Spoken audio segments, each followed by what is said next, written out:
Halo teman-teman semua, perkenalkan kami dari kelompok 3 Hukum dan Gender D akan mengangkat suatu isu yaitu fenomena penjualan konten non-konsensual di lingkungan pendidikan. Namun, mungkin teman-teman nih masih agak asing dengar fenomena ini. Mungkin kita lanjut aja ya, gimana sih Logi fenomena ini tuh apa sih sebenarnya? Nah, teman-teman tahu nggak sih, tadi kan Steffi ngebahas tentang penjualan konten non-konsensual. Nah, kalau teman-teman tahu, itu tuh bahkan nggak cuma di lingkungan orang dewasa aja loh. Bahkan di lingkungan sekolah, pendidikan, bahkan SMP, SMA, kuliah tuh ada juga. Nah, menurut aku ya, Steph, konten non-konsensual itu di definisi aku adalah konten dengan nuansa intim yang kemudian dipublikasi, diperjualbelikan, bahkan itu tersebar di mana-mana. Dan itu tuh anehnya tanpa sepengetahuan korban loh. Bahkan di sini yang jadi korban tuh biasanya dominannya itu adalah perempuan.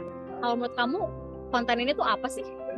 Ya, betul banget sih Logi. Memang konten non-konsensual lebih banyak korbannya tuh terjadi pada perempuan.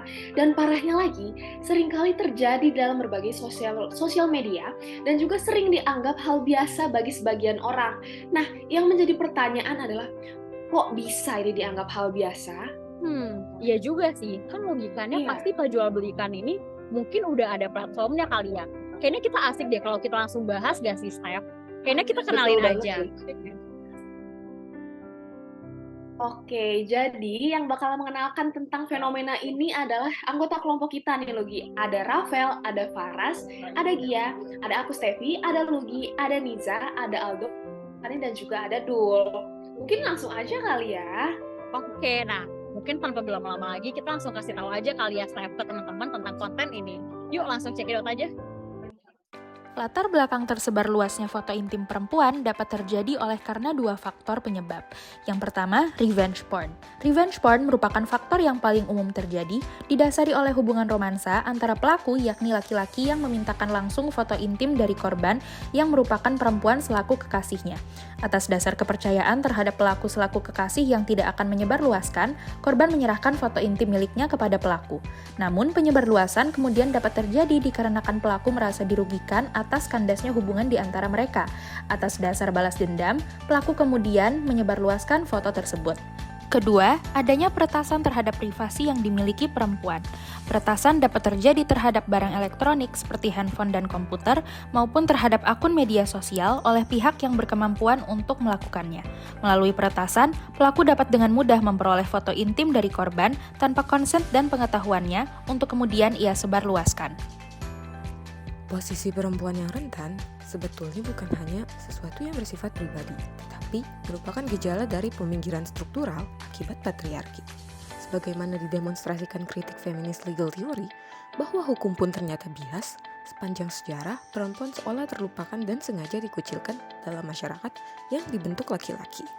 Dalam memahami akar penyebab permasalahan penyebaran foto-foto bernuansa seksual dalam lingkup akademis, penting untuk merenungkan faktor-faktor yang mendasari tindakan ini. Faktor utama melibatkan tindakan penyebaran yang biasanya dilakukan oleh pihak laki-laki, terutama empati pasangan dalam kelompok tertentu di komunitas akademis. Tindakan ini mencerminkan adanya rasa seksualitas yang mendorong dominasi atas perempuan.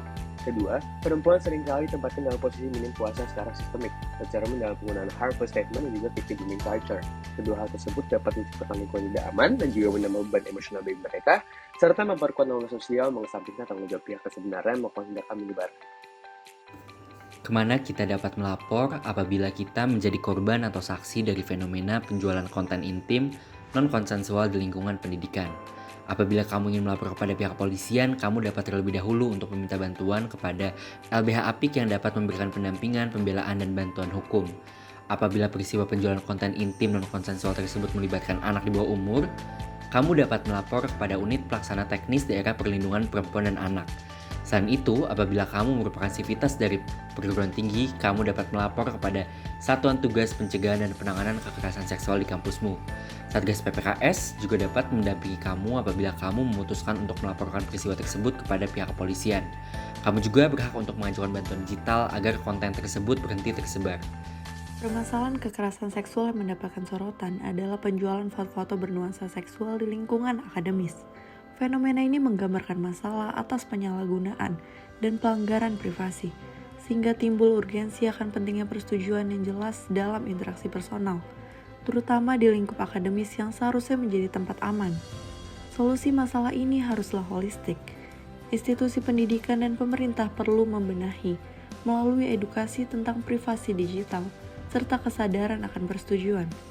Kebijakan yang jelas dan sanksi yang tegas sebagai pelaku dibutuhkan untuk menegakkan keamanan dan integritas individu, mendengarkan suara korban dan memberikan dukungan bagi mereka yang terkena dampak juga krusial.